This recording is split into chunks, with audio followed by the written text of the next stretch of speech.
एक छोटा सा एग्जाम्पल दास आपको देना चाहेगा। अभी जोधपुर की साध संगति हुई, परमेश्वर ने बहुत बड़ी रजा की, बहुत काफी संख्या में भगत भाई बहन आए, अच्छी बात है। और सबने पूरी रात बैठ के साध संगति का लुत्फ उठाया, आनंद उठाया, सबकी आत्मा गदगद हुई। किसी का भी रात्रि को सोने का जी नहीं कर रहा था। परमेश्वर के बच्चे चाय राम पे चाय राम, गुड राम, अन्य प्रकार की सेवाओं में लगे हुए थे अपने भाई बहनों के। और कुछ एक भगत जो उससे पहले भी साध संगतियों में आते रहे हैं, दास भी उनसे पर्सनली घंटों घंटों बातें करता था, ये सोचकर कि चलो एक आत्मा भी यदि इस परमेश्वर के मार्ग से भटकने से बच जाती है तो ये दास का सौभाग्य होगा। उसके बाद वो लोग भी विचलित होते जा रहे हैं और ना कुछ बातों को लेके, छोटी छोटी बातों को लेके, जिस बात का जिक्र भी नहीं करना चाहिए था, जिस बात का मन में कोई सवाल भी नहीं पैदा होना चाहिए था, उन छोटी छोटी माइनर बातों को लेके वो अपने मन में शंका पाल रहे हैं। तो क्या फायदा तुम्हारे भगत होने का? क्या फायदा तुम लोगों का साध संगति से ज्वाइन होने का? क्या फायदा तुम लोगों का रातों को जाग जाग के अपनी आंखों को खराब करने का? इससे अच्छा तो अपने घर पे बैठे रहो, जैसा तुम पहले कर रहे थे वैसा अपने करते रहो। अगर साध संगति में आके भी तुम्हारे व्यवहार में, तुम्हारी सोच में यदि बदलाव नहीं आता है तो कोई फायदा नहीं है तुम लोगों का साध संगतियों में आने का। फिर तो वो कहानी सिद्ध हो जाएगी जो परमेश्वर बताते हैं कि कोटि वर्ष करो संगत संतों की, पत्थर का जल में क्या भीजे, एक चंदन बन में रंग ला दे, बांस बिटंबी ना सीजे। परमात्मा कहते हैं यदि पत्थर को 1 करोड़ वर्ष तक पानी में डाल के रखा जाए और 1 करोड़ वर्ष बाद यदि उसको बाहर निकाला जाए और दूसरे पत्थर के साथ यदि उसको रगड़ा जाए तो आग की चिंगारी यूं की यूं उठेगी, उसमें कुछ भी बदलाव नहीं होता है। अगर साध संगतियों से जुड़ने के बाद भी तुम अपने व्यवहार में, अपने स्वभाव में, अपनी सोच में बदलाव नहीं लाना चाहते हो तो भाई ये तुम्हारी अपनी कमजोरी है। फिर ऐसे व्यक्ति, उनसे हाथ जोड़ के विनती है वो साध संगतियों में आके भीड़ इकट्ठी ना करें। जैसा वो पहले कर रहे थे वैसा वो करते रहें। भाई ये परमेश्वर का मार्ग है और ज्यादा दोषी बन जाओगे फिर तुम। ये नौटंकी, ये दिखावा भगत का नहीं चलेगा। तुम पवन दास को मूर्ख बना सकते हो, संगत को मूर्ख बना सकते हो, परमपिता परमेश्वर को मूर्ख नहीं बना सकते। एक भाई था, उसने बहुत अच्छी सेवा की, पूरी रात जागता रहा। नाम नहीं बताऊंगा, हो सकता है उसकी आत्मा पे आघात पहुंचे। और मुझ पवन दास का ये बिल्कुल भी ये मकसद, ये प्रयोजन नहीं है कि किसी भी आत्मा को आघात पहुंचाया जाए। और जबरदस्ती यदि उसको आघात पहुंचता है तो उसमें मेरा कोई दोष नहीं है। लेकिन मैं कोशिश करूंगा अभी भी वो समझ जाए, वरना काल के मुंह में जाने में समय नहीं लगेगा। अपने आप में शाणे बनने वाले यहाँ पे धोबी के कुत्ते वाली श्रेणी में बन के घूम रहे हैं। ये अपनी शाणपत नहीं चलेगी। हमें कुछ चीजों को समझना पड़ेगा। परमेश्वर ने वर्तमान समय के लिए जिन आत्माओं को निमित्त बनाया है, आपने उनकी संगति करनी पड़ेगी। आप उनकी संगति से, उस साथ संगति से दूर रह के आप अपना बचाव नहीं कर सकते। इस चीज को अच्छे से नोट कर लेना। पूरी रात उसने मेहनत की, उससे पहले भी वो मेहनत करता रहा। साथ संगति समाप्त हो गई, उसने भी 6,000 रुपए की सेवा की भंडारे में। 6,000 रुपए की उसने अपनी सेवा दी भंडारे में।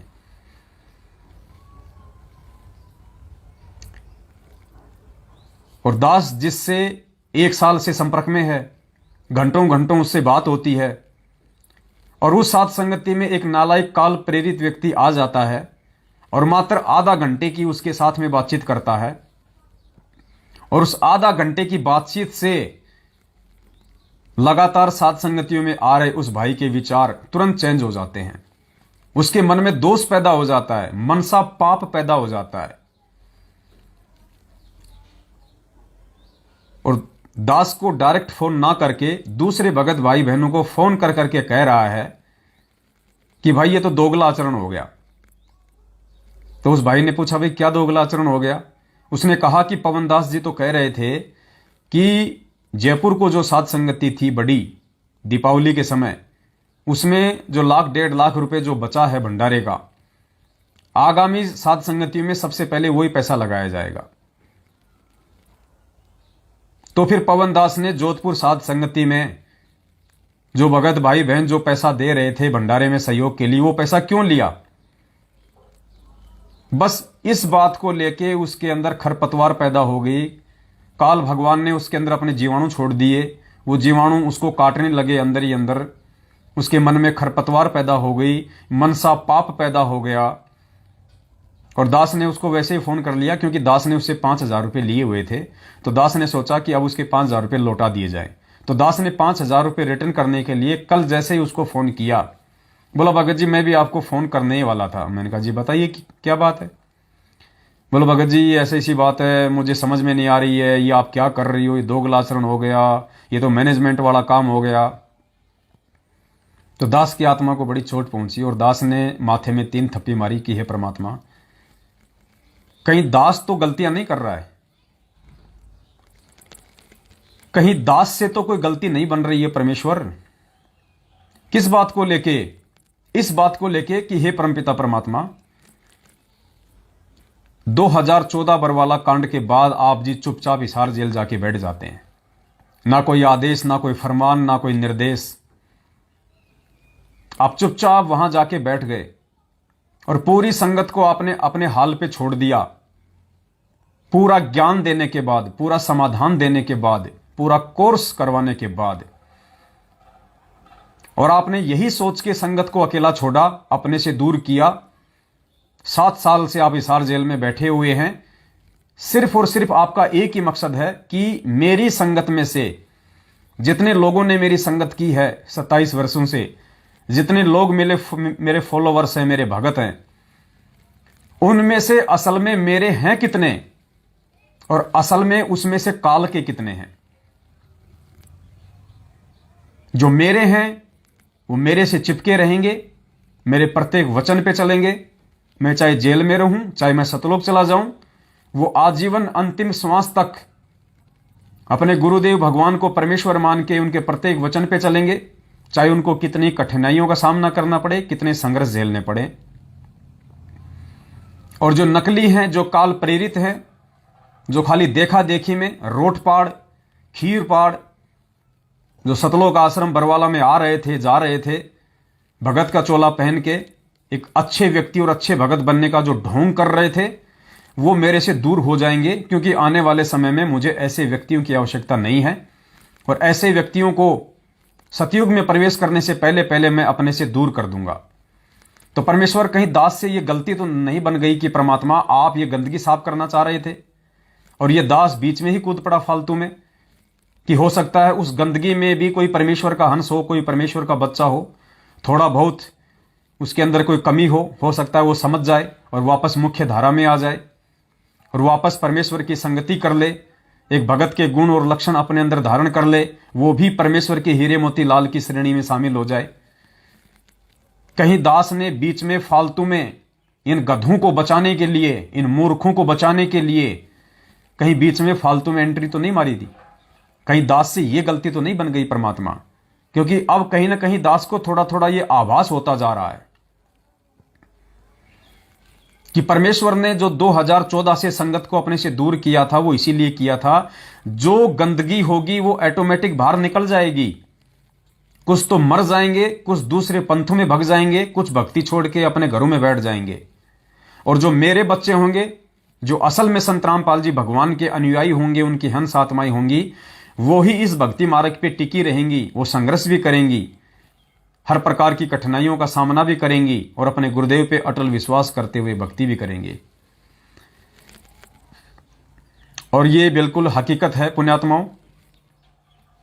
कहीं न कहीं दास की ये गलती थी पिछले 7 वर्षों से, और दास अपनी इस महाभूल के लिए, अपनी इस गलती के लिए परमपिता परमेश्वर सतगुरु रामपाल जी भगवान से क्षमा प्रार्थी है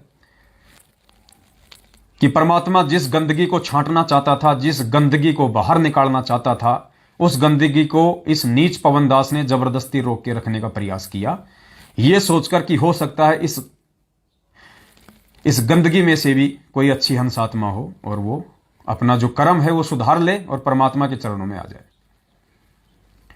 तो अब इस दास को लगता है कि यह गंदगी है और यह गंदगी किसी के सुधारने से नहीं सुधर सकती है और 90% गंदगी उस परमात्मा ने सतलोक आश्रम मैनेजमेंट हरियाणा समेत उनके पीछे जितने भी बहन भाई लगे हुए हैं, जो 90% की श्रेणी में हैं, जो फर्जी नामदान केंद्रों पे आते हैं जाते हैं, जो इन कुपात्रों को ज्योति पाठ और दान का पैसा देते हैं, जो स्टेट कोऑर्डिनेटर जिला कोऑर्डिनेटर नामदान संचालकों के संपर्क में हैं, जो इन फर्जी आश्रमों में दिल्ली मुंडका भिवानी जिंद सिंहपुरा यहां जाते हैं, जो रैली धरने प्रदर्शन आंख बंद करके वहां जाते हैं, नेताओं को सत्संगों में बुलाया जाता है, नेता माइक में हाथ पकड़ के भाषण देते हैं, वो नालायक, वो मूर्ख, वो मंदबुद्धि, वो अज्ञानी नेताओं के वहां पे भाषण सुनते हैं। ये है 90% गंदगी जो परमात्मा ने छांट दी है।